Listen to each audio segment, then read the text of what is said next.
Good evening, and welcome very, very much to Conversations, where I'm pleased to welcome on a somber occasion, as it were, in a certain sense, an old friend of Conversations, Dr. Mohammad Mehdi. He's the director of the National Council on Islamic Affairs. Mohammad Mehdi, welcome very, very much. Thank you very much. To Conversations. Again, I would at the outset like to offer, in a certain sense, my condolences. You are originally Iraqi. You've been here for a very long time, fighting the First Amendment fight as well as anyone within our society as an Arab American. But I want to offer my condolences. Tremendous devastation that have been rained down upon your people, the people of Iraq, and particularly in the capital city of Baghdad, this being now February 27th, 1991. Seems to have been that the war seems to be coming to an end now, but I want to offer that. And I wonder if maybe you could share with us, you have friends, relatives, and so forth there, or your own personal feelings of this tremendous onslaught of 100,000 sorties that bombed the great and ancient capital of Baghdad, and what some of your general impressions are. Let me say that the condolences are in order to me. I appreciate it, but I also want to extend condolences to the American people, because what has been done to America and the American psyche is possibly more damaging than what has happened to the landscape of Iraq. Now, Baghdad, the city of the Arabian Nights, Saladin, Ali Baba, the 40 Thieves, Sinbad. When we talk about these, and also remembering that today the American people and the people of the Western world, whenever they write the Arabic numerals 0, 1, 2, 3, 4, 5, and up, that's where it came from. They owe a word of thanks to the mathematicians in Baghdad, the capital of modern science, according to some historians.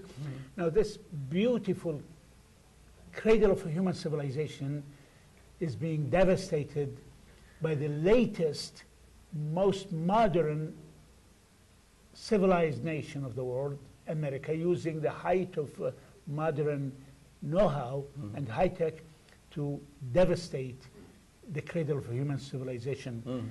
These 100,000 air sorties in 40 days, dropping hundreds of thousands of tons of bombs, has never happened before in the history of the humankind.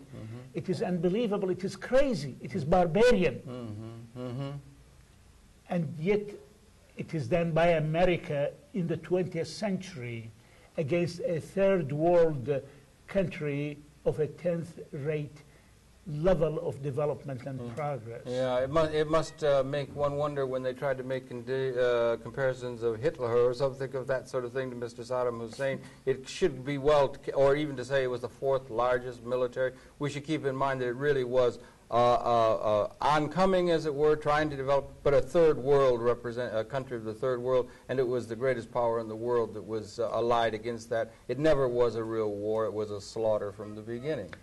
Exactly. Here we have a nation of 250 million Americans producing rockets, airplanes, bombs, A-bombs, H-bombs, picking on a small country of 18 million, which does not produce even a screw, a simple silly screw.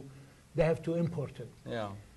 And so when we have this gigantic USA picking on a small nation, and if it wins militarily, it is really not to the credit of the gigantic USA.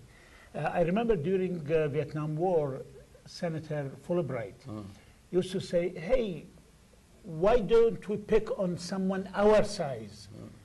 Why don't we Americans pick on China or the Soviet Union, picking up on small countries of Vietnam, Grenada, Panama, Libya, Iraq?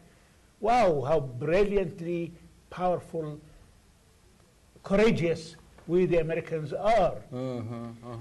So now the Americans do not think about this. How no, they're all celebrating tremendous victory as though we won some great victory now, and it's going to be awful what we're going to have to endure over the next few weeks. Well, it is... with flags waving and patriotism and all sorts of... You understand? Exactly. Yeah. This gigantic, mighty USA, the most giant of all the giants on earth, picking on a 10th-rate third world country.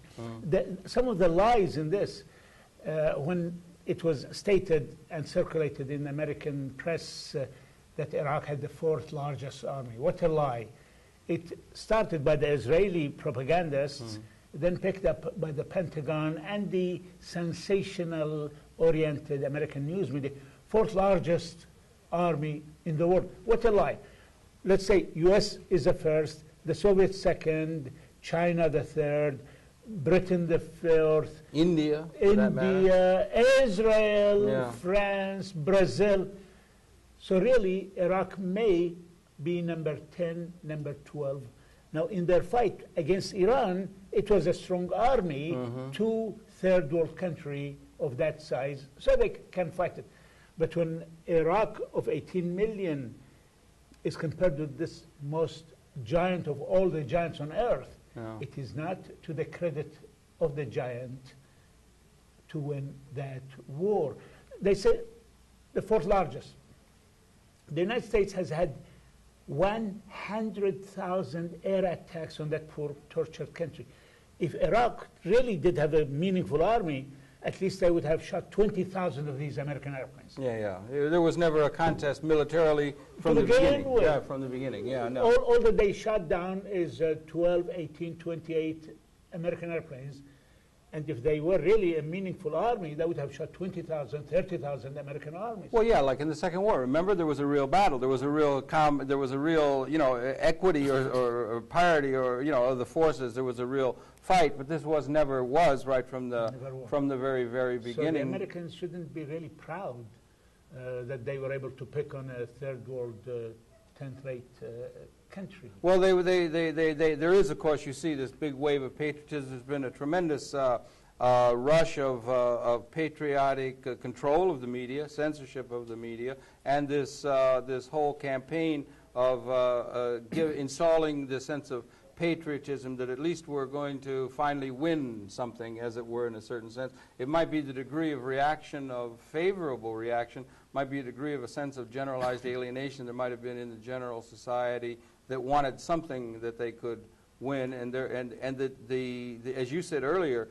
the damage is going to do to the American psyche in an arrogant sense of we're number one. It's almost like a Super Bowl or something of that sort, is likely to do us more damage than we realize. Well, particularly in this way, that the glamorous military successes are going to affect the thinking of the political leadership, and thereby the military will become the dominating factor in American thinking, and the politician then will sacrifice the political future of the country in the interest of the immediate military glamour. Yeah, well, already people see that. I mean, because other programs have been cut back. There's the whole litany we could go through, homelessness and the other kinds of problems that confront this country are going to be lost in the immediate consciousness of people by this so-called military victory that we've won, and is likely to give a great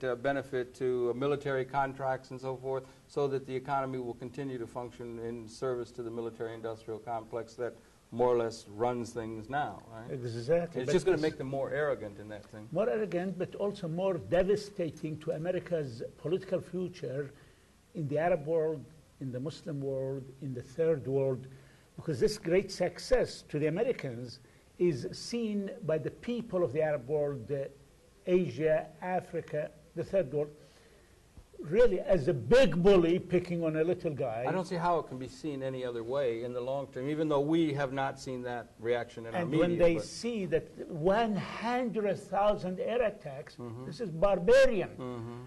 And to the people of the third world, this barbarian action by the Americans coming to the Middle East some 10,000 miles away to kill and destroy. Now these 100,000 attacks, if each aerial attack attacking supposedly a military target. Near the military target, there is a shopping center, there is a housing project, there is a hospital, there is a...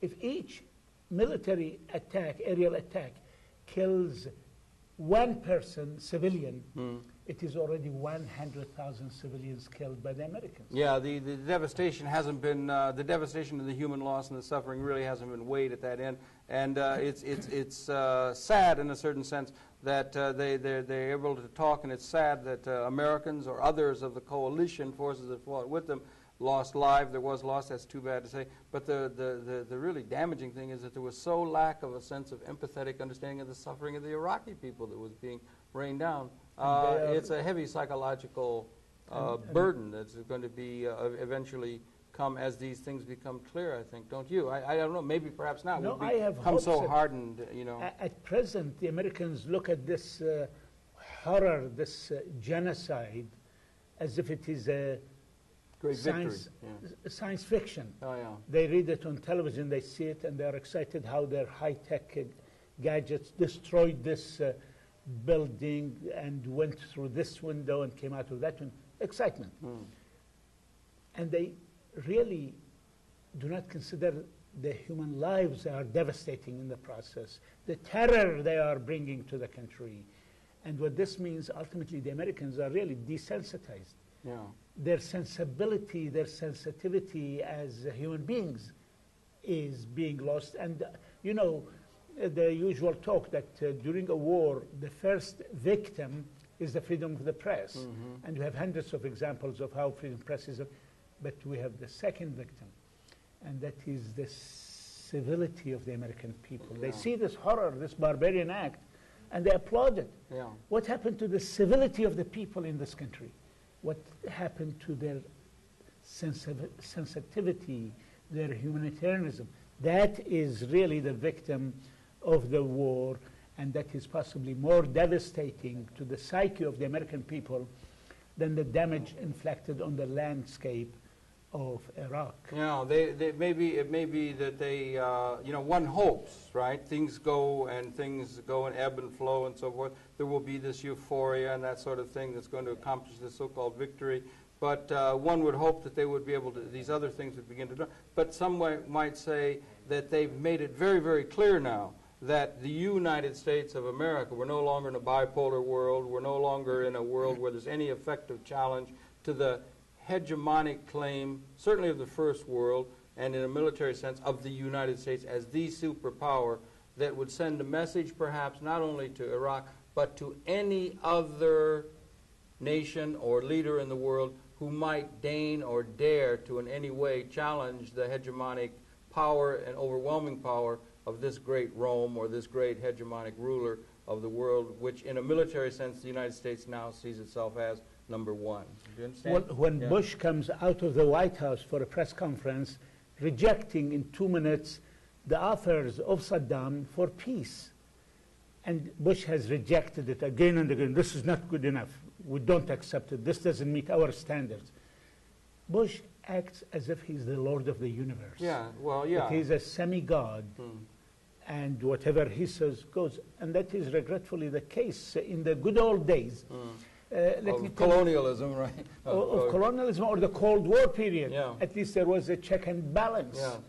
Now there is one super power, and the president of which feels that he's the Lord of the universe, unchecked, no responsibility, and the glamour of the military success is affecting his thinking, and the whole world's future will be militarized. And of course, the people in the industrial military complex are excited about it. Yeah, yeah. But that is not in the interest of human civility. Yeah, yeah. And he has these tremendously favorable ratings among the people. I mean, it's just incredibly high ratings. He's piece in the New York Times today, this being February 27th of 1891, is he's a shoo-in to become elected as president again, an imperial presidency and so forth. All of these kind of things in the flush of a victory are going to be seen there, but one wonders what the long-term implications of this are and what the reaction is going to be not only to that stance that he takes, but to the other peoples of the world. As you mentioned earlier, certainly the Iraqi people, the Arabic people, Islamic peoples, and third world peoples are going to see this in a certain sense for that bully role, as it were. but perhaps they are going to be so arrogant as to say it really doesn't matter what the third world or the poor or the disadvantaged or the less advantaged people think.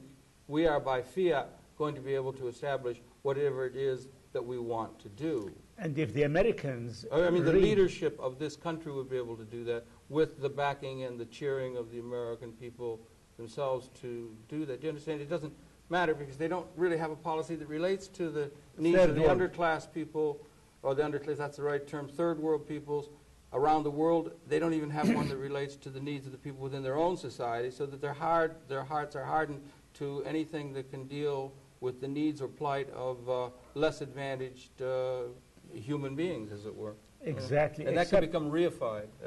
Except if the people here, the Americans of today, had heard of something called the American Declaration of Independence, written by one Thomas Jefferson, in which it says a decent respect for the opinion of mankind would make us obliged to write this declaration to explain our position, so that even Jefferson in his days knew that America was part of the world and that he had to take into consideration a decent respect for the opinion of others to write the declaration. Today, regretfully, as you say, people have no regard for the third world. I was on CNN the other night, and a few other nationwide programs. People call in. They really think that loyalty has to be to George Bush. And when I criticize George Bush, they ask me, this is an American. These people really don't understand America. My loyalty is never to a George Bush or a Harry Truman or FDR or These are our employees. We have elected them. We are paying their salaries. Our undivided allegiance and loyalty is to the Constitution, which says Congress shall make no law abridging the freedom of speech of Mohammed Mehdi to criticize George Bush. Well, they sure did in this last period of time. There was a lot of censorship going on. Exactly. But I'm trying to say that people don't understand that every 4 years in this country, we elect a president. We do not elect a God. And when George Bush was elected, not because he was Mr. Morality, Mr. Knowing It All, Mr. Decency. People voted for him because the public relations firm on Madison Avenue, which packaged George Bush, that's what politics is about, was able to succeed better than the other public relations firm, which packaged the caucus. Or Dukakis, right. So we voted because the public relations firm succeeded, not because Bush was Mr. Decency, Mr. Morality, Mr. Knowing It All. So why should we give up our right to criticize this guy? And we know that he was elected because of these reasons, and we know that American presidents have lied to their teeth, have misled the American people, have cheated, have deceived the people, and have brought dishonor to the Oval Office. So these guys, Bush or the rest, they're not gods. We can criticize them when they do something wrong. And in our judgment, what Bush has done is more evil than what Saddam Hussein has done. I have criticized Saddam on 3 counts. His repression at home, his war with Iran, and his invasion of Kuwait. Despite all the arguments I present, I have criticized him, and I have felt that Saddam should get out of Kuwait. But for heaven's sake, if Saddam has committed 10 evil deeds, George Bush has committed 100 evil deeds. And the damage George Bush has brought to America, its economy, its social structure, its future in the third world, and the damage George Bush has brought to our concept of civility. is more than all the damage that Saddam Hussein can bring to America. Yeah, that's correct. In my view, it seems that way as well. As we begin to look ahead, and it'll dawn, it'll finally come, it'll take some time and so forth. But I wonder if I could be a devil's advocate in a certain sense. Some people will say, well, what happened in a very real sense is we like to play out these morality plays of good and evil, and all people like to see their government, their organizational structure, their society as representing good, and we found an evil other that we could demonize, and certainly we did. We've done it with other people, throughout history. We've demonized him, that he did do that, and that you and I, as we sit and talk in this way, it's just in a certain sense what is called sour grapes, that we should recognize that he was wrong, Saddam was wrong, that he invaded Kuwait, he should have gotten out of Kuwait, and that we were really representing the forces of good and light, that we represented the UN. You and I might say that we subverted the UN. But in any case, that they take this position, and that we're now going to introduce this new world order, which is going to bring the forces of good and light into prevail across the world. I mean, this is the way probably most Americans are feeling now. But Dr. Chenner, you know that whoever may say this, America is not in a position to make these claims, because the American hands are bloody all over and cannot pretend to be the moral standard of the world. Saddam Hussein, for example, killed 500,000 people during the Iraq-Iran war. Well, that came out deaths from the war, yeah. Yeah. No, let's assume that he killed 500,000 there. And he killed 5,000 Kurdish citizens of Iraq with his poison. And in Kuwait, he killed 1,000, 2,000, 3,000 people. Evil, evil. Now let's compare the evil deeds of Saddam with the evil deeds of America.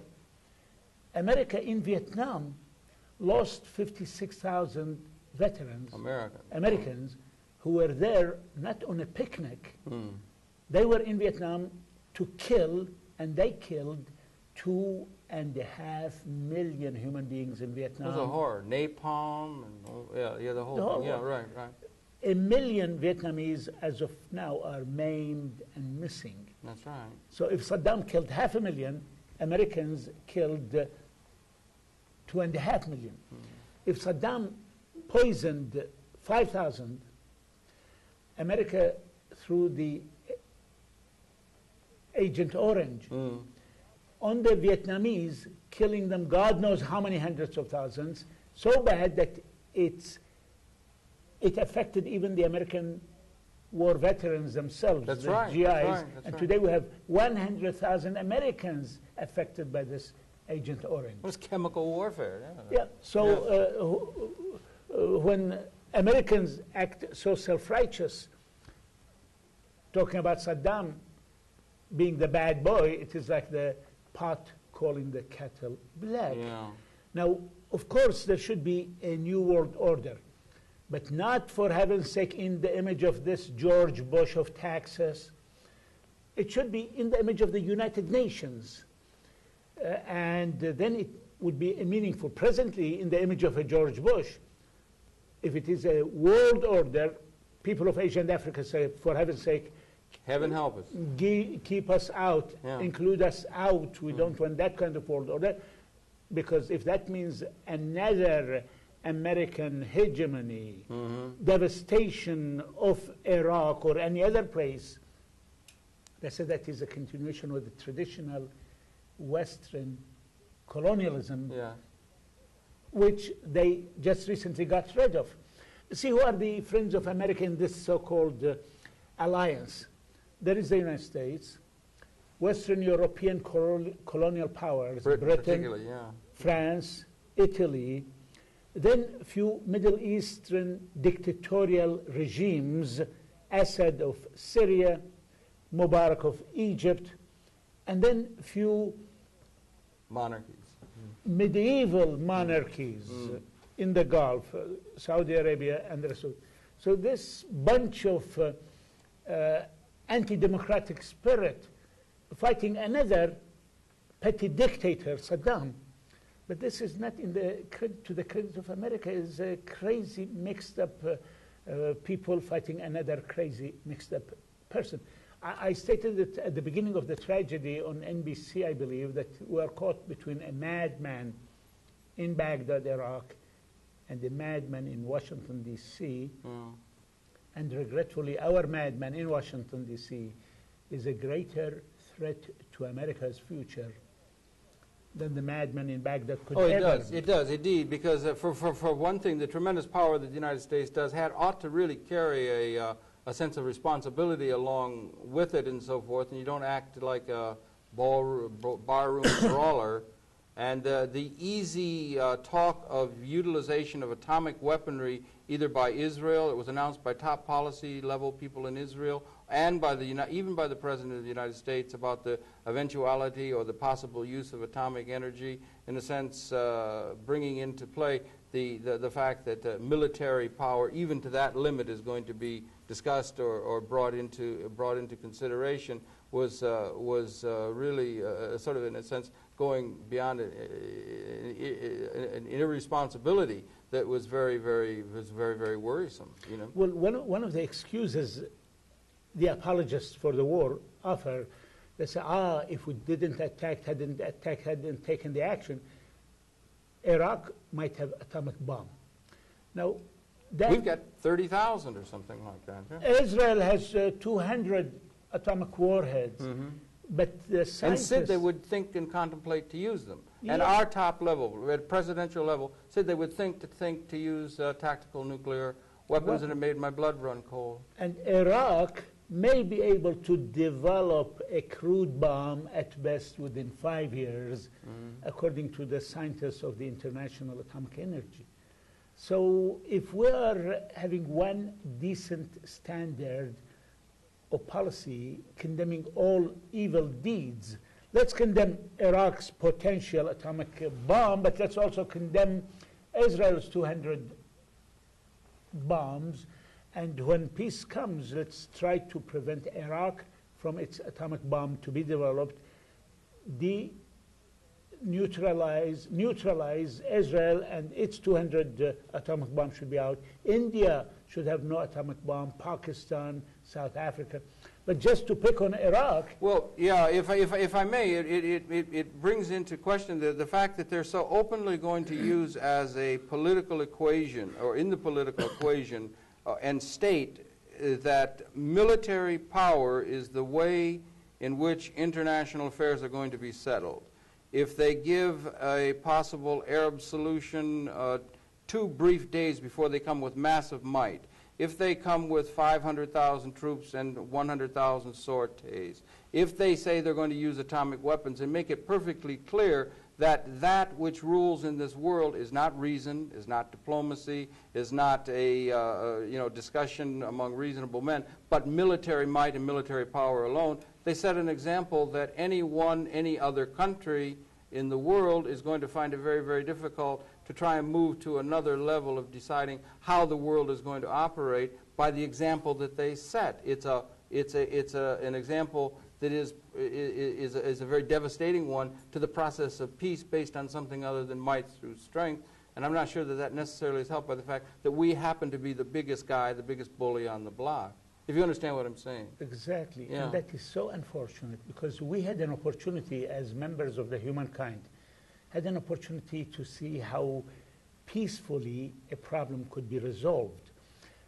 After Iraqi invasion of Kuwait, which I have condemned and have called for Iraq to get out, there were the economic sanctions by the United Nations. It was illegal.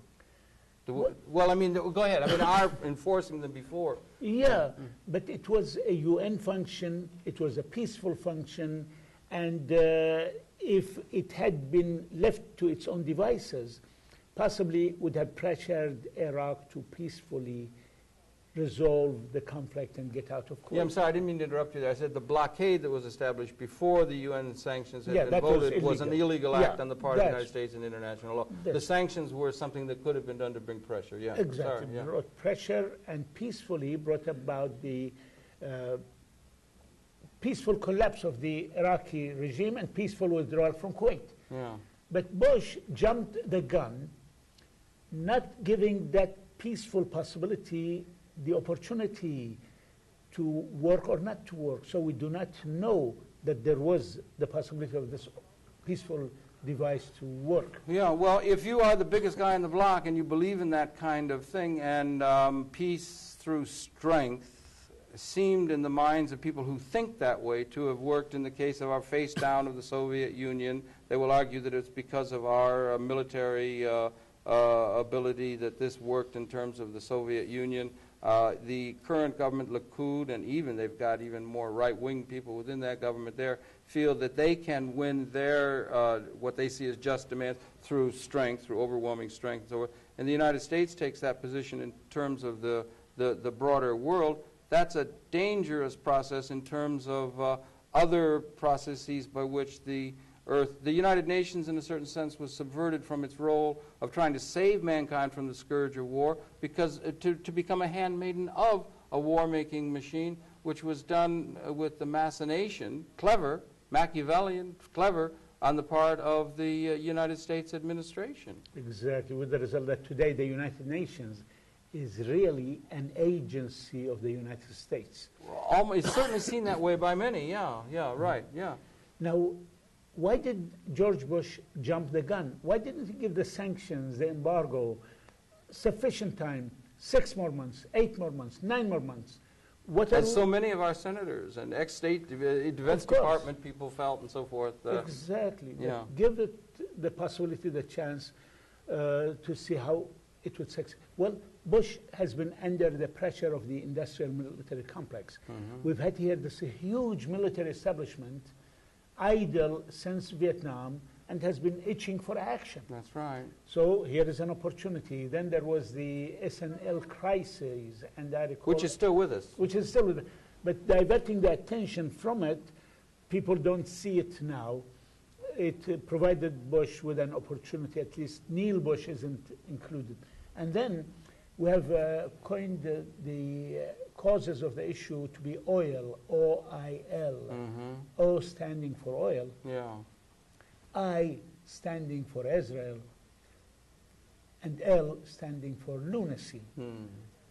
So okay, I see these things that you're talking about, and the way you would be seeing it from an Arab perspective too, in the sense that Israel does come into this as being particularly from the Arab perspective, and the Arab perspective that has suffered so at the hands of Western Eurocentral imperialism, as it were, over the longer haul, and neo-imperialism and colonialism in the modern experience, and seeing Israel as an extension of that Western hegemony into the heart of Islamic territory. Yeah. But then when we analyze the various excuses offered by Bush to protect the oil flow to the world markets, heaven knows whoever controls the oil there will have to sell it according to market price or to drink it. As he cannot drink all that oil, he has to sell it, so free flow of oil to the market price is assured without any American military interference. And the call that U.S. is there to protect these medieval monarchies is so absurd.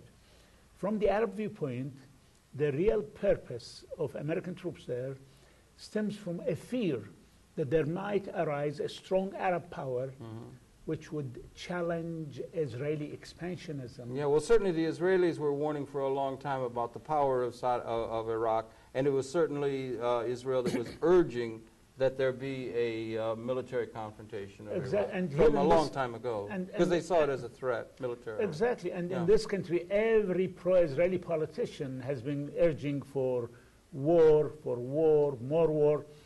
And now Shamir of Israel is demanding the U.S. forces to continue their war, to occupy Baghdad, to eliminate Saddam, and George Bush will listen to the orders of Shamir of Israel. Yeah, well, they might. They certainly are going to, in a certain sense, benefit, as it were. Those peace through strength people are going to benefit as far as Israel is concerned coming out of this. And we had some people on here the other day, the occupied territories. The sense of Mr. Saddam Hussein being a proud man and being proud, and the sense of Arab pride, which has been so often over since the Second World War, has been overridden by Western power and so forth. They've had to suffer this kind of thing that one wonders if there was a sense, and I don't want to get conspiratorial and so forth, but you wonder, in a certain sense, you have the savings and loan, you have the malaise within the American society, you had the bank crisis looming, and you had these other kinds of things going on and so forth. And then we have this evidence that the State Department and Ambassador Glasby, knowing the ancient claim that Iraq had on Kuwait, knowing the pride that Mr. Saddam Hussein had, said to them that if there were an invasion or a crossing of the border, it would be viewed as an intra-Arab matter. And this is on the record that they do that. It almost makes one, if one wants to be conservative. And the U.S. is not involved in it. And the U.S. will not be involved, or we would look with that. It's almost as though you could say that they almost were luring him into that, knowing that there could be this reaction, and if one were conspiratorial, that they saw the whole thing. And then this would be backed up by the fact that when that happened, and there were attempts in Jeddah to have an Arab summit meeting, or a meeting where this could be dealt with by the Arab peoples and so forth, it was given no chance at all, 2 days or something, before the Americans already made their pact with Saudi Arabia and began sending the forces in the name of defending Saudi Arabia, that they had it in the back of their minds all along, and that Mr. Saddam Hussein would likely react that way if we just but issued ultimatums which would run counter to his sense of pride, and that they almost had set it up as a Machiavellian machination, and that they wanted to bring military power to bear, bring this tremendous military strength, and summon the patriotism and the other kinds of things for political expediency, and to establish a lesson to the third world that nobody is going to be able to stand up to the American power. I don't know if you understand what I'm saying, but it could be seen in conspiratorial terms.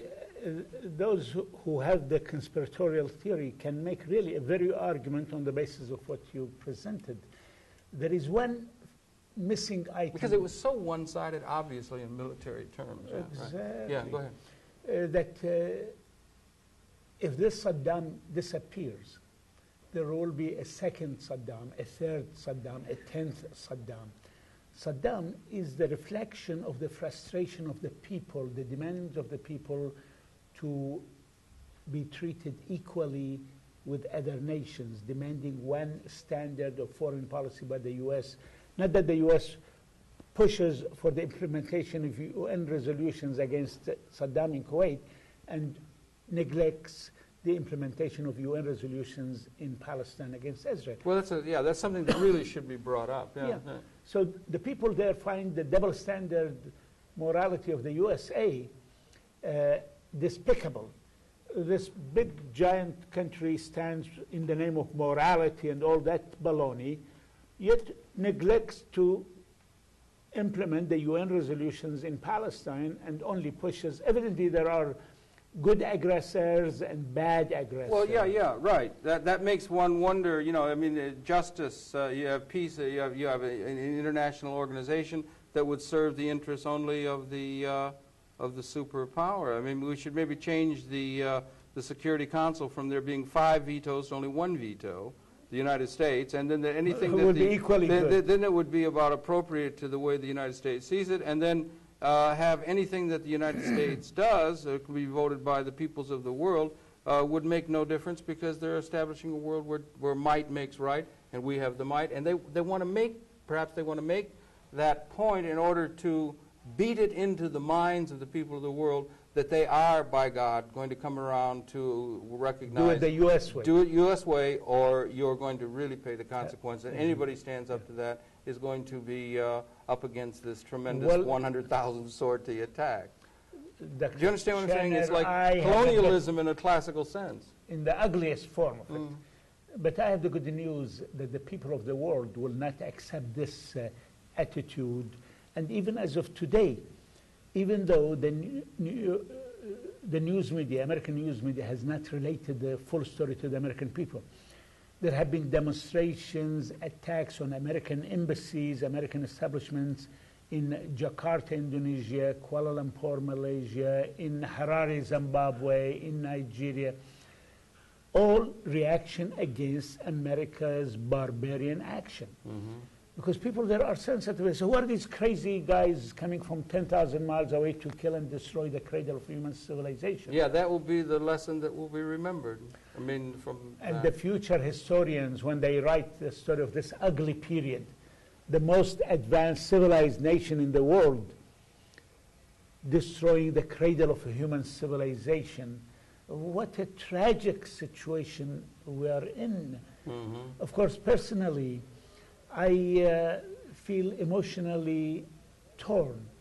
I'm sure. Seeing my brother, the Americans, killing my mother, Iran. destroying Iraq. Mm-hmm.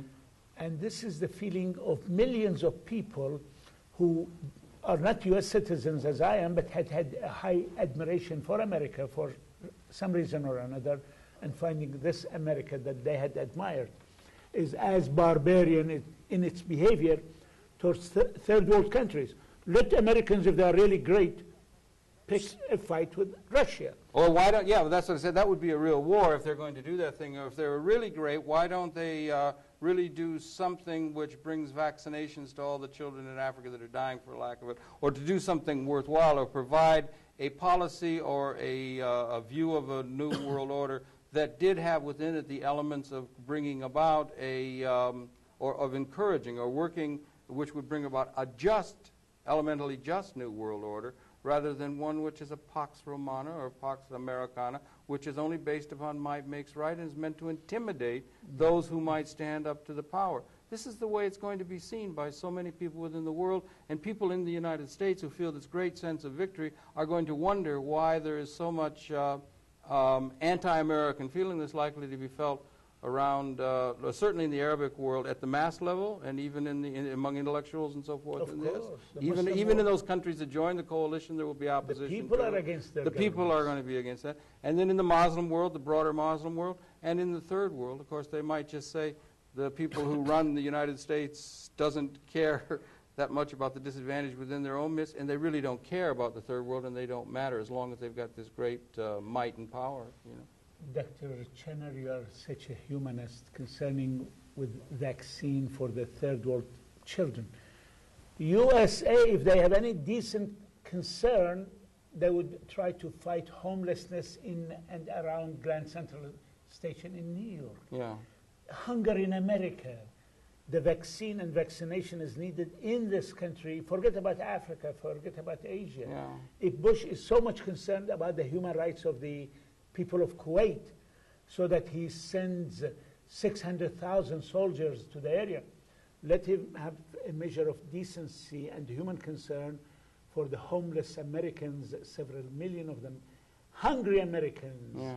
millions of them.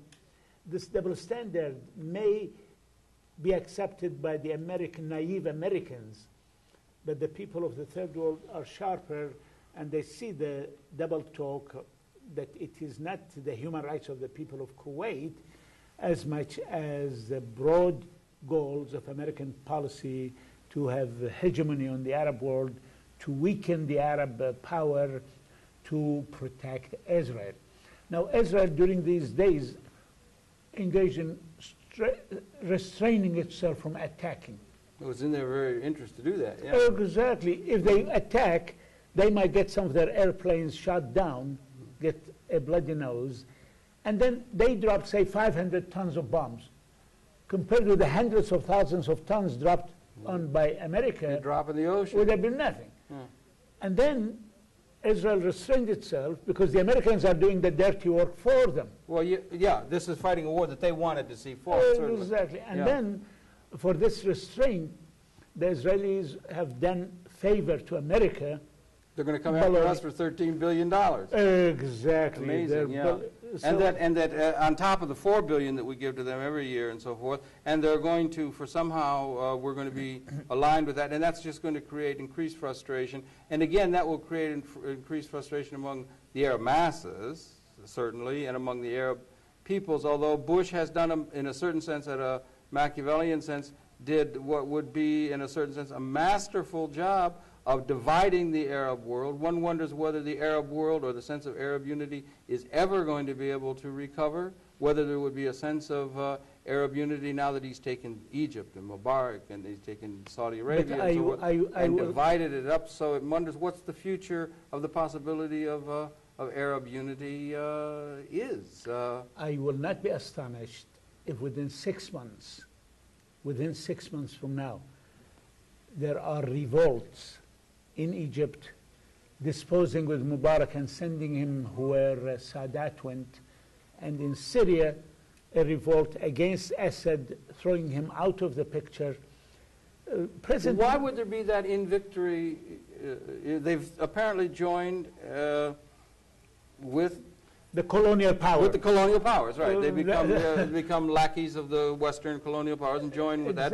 They've always been people. They've always been colonial people who would do that in colonial days and so forth. They've done that. So, but you think this, again, maybe you have a sensitivity and understanding of the feeling of the people and the importance of the people, and Mr. Bush and some of our leadership may want to think the people don't matter. What matters is the leadership and so forth. But it perhaps might matter, and that the alienation of the masses of the people within the Arab world to this invasion of the Middle Eastern area and so forth, and the troops that will stay there and that sort of thing, there's likely to be this latent, or this reaction that will come after the fact of the victory, the military victory, supposedly? I tell Mr. Bush that rulers come and go, but the people stay.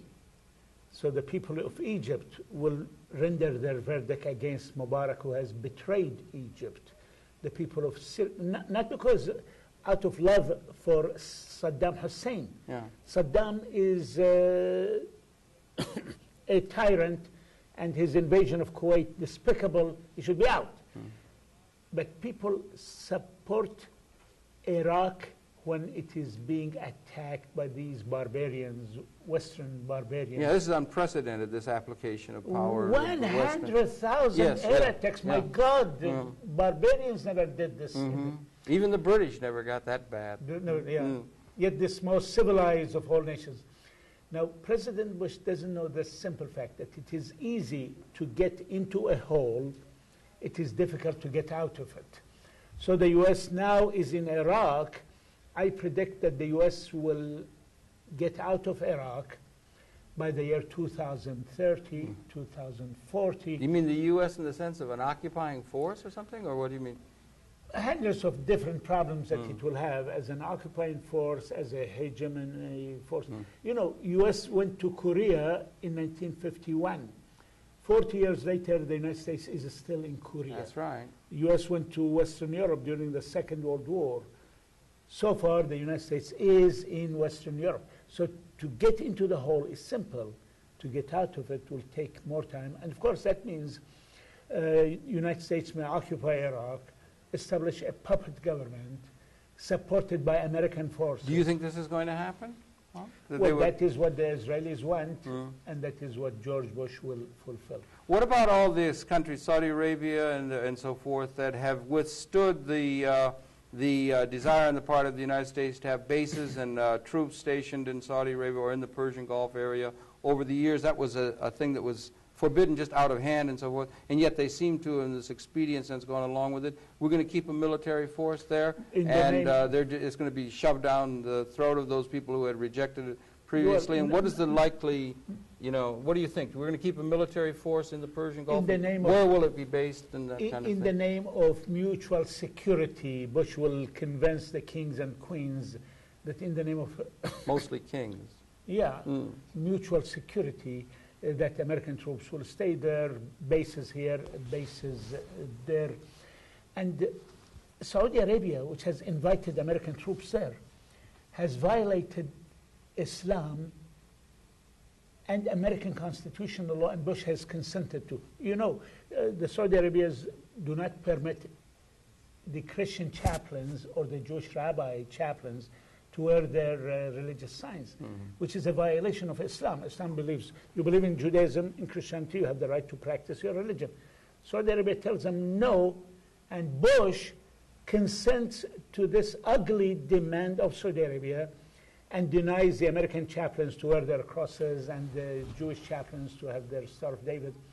Bush, representative of democracy and freedom of religion, consents to the demands of a medieval monarchy. and denies the American citizens their constitutional Do you think there's rights. you've got Turkey, you've got Iran, you've got Israel winning out of this, certainly. Do you think there's any chance that there would be the dismemberment or part dismemberment of the country of Iraq by any of the surrounding countries? And There are theories and said secret plans. I doubt that even those with those secret plans can ever be that crude, rude, because the result will be more against the West than the present-day Iraq. Mm-hmm. The issue of Kuwait, you got a coalition of people who came forward in the name of the UN against these the UN sanction, the UN resolutions, and so forth. Was fought. They were fighting in the name of that. Saddam tried to link it on August 12th to the Palestinian issue, which is the smoldering issue in the Middle East. What do you think is likely to happen as far as the Palestinian issue, the occupied territory issue, as we begin to look ahead? Do you think there's any chance the world is going to, in any kind of way, try to bring a sense of elemental justice to the Palestinian people as they did to Kuwait? Or do you think that it's just going to embolden right-wing forces in Israel now that a military threat has been eliminated in Saddam Hussein, as they see it? They're in a tremendously militarily strong position to pursue perhaps the annexation of the occupied territories, to take a hardline stance. They just let this man into the cabinet recently that is for the expulsion of the Palestinian people, the Palestine is Jordan position and that sort of thing, so they can make their individual pieces. And is Mr. Assad likely to make a individual peace with Israel, as Mr. Sadat did in Egypt? And what do you think is likely to be the focus will now go to this question of, can the same kind of moral indignation as so forth be brought to the struggle and the suffering of the Palestinian people that has been ongoing for 40 years? I wonder what your thoughts are on that. Well, this will happen. The Palestine issue will be on the table to bring a solution to it, to attain the recognition of the human rights of the Palestinians to the land of Palestine. This is the minimum. Now, this will happen only if the U.S. pressures Israel. Do you think we're likely to? Well, the U.S. just recently gave Israel $400 million loan guarantee to establish housing projects for the Russian Jews who are coming there. I wish the U.S. would have given that money to the city of New York, $400 million to have housing projects for the homeless here. Or they floated this figure of $13 billion with a B, exactly, that it would be going to that government that just put into the cabinet a man who's for the expulsion of the Palestinian people.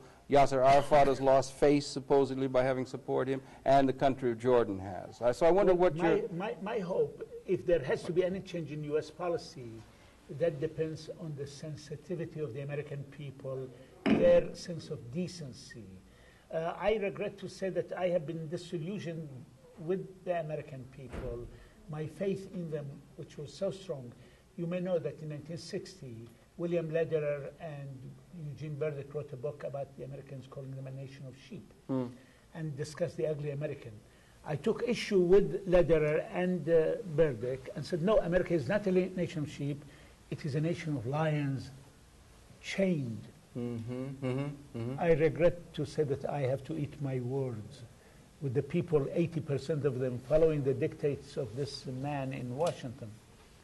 Is very unfortunate. Yet I have to have my faith in the American people, their long-range good judgment. So but what will this portend as far as the Palestinian issue is concerned? Will pressure the White House to stress a solution for the Palestinian question and the recognition of the human rights of the Palestinians to their land. If the Jews of Russia, for heaven's sake, have a right to Palestine after 4,000 years, because Joshua 4,000 years ago captured Jericho, then the Palestinians' right to their land. Let's get it straight then, Mohammed. You feel then that out of this sort of thing, that the United States, which stood four square from their view, the rights of the Kuwaiti people that have been violated by Iraq, that they are going to stand four square for the rights of the Palestinian people that have been violated by the Israelis? You think that's going to happen in view of the history of the developments in the area? No, only if the American people demand from the White House to do so. Do you think there's any chance that that will happen? Well, I am Mr. Optimism. I have to have the faith, I have to have the hope. And I do, that the people will pressure the White House to recognize the human rights of the Palestinians to their land. That is the only source for peace in the region. Or we could take it away from that. That's a very, very hot issue, as it were, in terms of the fact that we have been the the prime supporter of the State of Israel. It's in a certain sense an extension of the United States. We have a tremendously powerfully organized group of Israeli-favored people here in the United States. The Israeli lobby is very, very strong and so forth. And they have $4 billion a year, the greatest recipient of aid. We are supporting that country and have been supporting it. And now that they're going to ask for $13 billion more, one wonders if it isn't going to become, in a certain sense, at some point, obvious to people that one of the resentments on the part of Saddam Hussein and the Arab peoples was this double standard of it's not got to do with territorial integrity or with a sense of morality or justice. It has to do with geopolitical sense of strength. Might makes right. Exactly, and that is resented by the people. It all depends upon to which extent the Americans want to act as a sucker, give money to Israel to create hatred against America. And I have the hopes that the people here will open their mind and heart and their civility will pressure the White House to recognize the human rights of the Palestinians to Palestine, just as the White House is recognizing the right of the Soviet Jews to go to that land. Even more important is the right of the Palestinians. What do you think is likely to be the reaction in terms of the broader Arab nation, in terms of this this attack that has been launched against Iraq, in terms of the Palestinian issue? Do you think there will be support for the Palestinian cause, or will the Palestinians be deserted, as it were, and made to suffer even more than they have? They've already said the PLO has lost by this, Jordan has lost by this, Hussein supported him. And what do we have to say about the suffering Palestinian people? If the U.S. supports the human rights of the Palestinians to their Palestine, which they have not done historically. Which they have not done yet, but if they do, then the Arabs, despite all their misgivings about U.S. policy in Iraq, may forgive USA if the U.S. supports the human rights of the Palestinians. Because they could be seen as moving toward an elementally just world based on something other than might makes right and Western imperialist colonialism as the model for this new world order.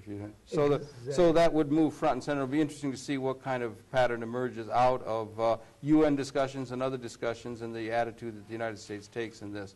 Well, Mohammed, there's issues that go on. We could go on talking for a great deal, but I just want to thank you for coming in. It runs out of time. Delighted. Thank you. It's been your pleasure once again to have the perceptions of an old friend, Mohammad Mehdi. He's Dr. Mohammad Mehdi, professor of international law and constitutional rights, and he's the director of the Institute for Islamic Affairs here in the United States. Happy to have been able to bring you his perceptions. We invite you to tune in again next week. We'll be coming back next week. That's it for this particular segment. Mohammed, once again, thank you very, very much. Thank you. Delighted to be with you and your audiences. Good night. We'll see you next week.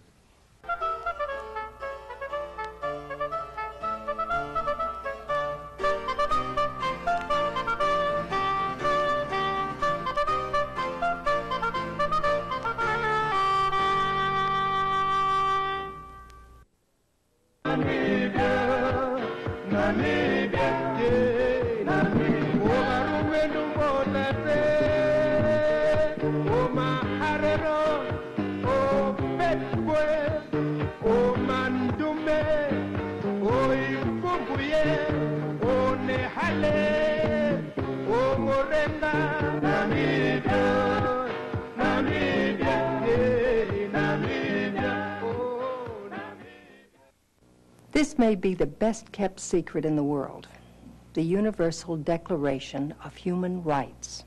To get your copy, write Amnesty International, Box 37137, Washington, D.C. 20013.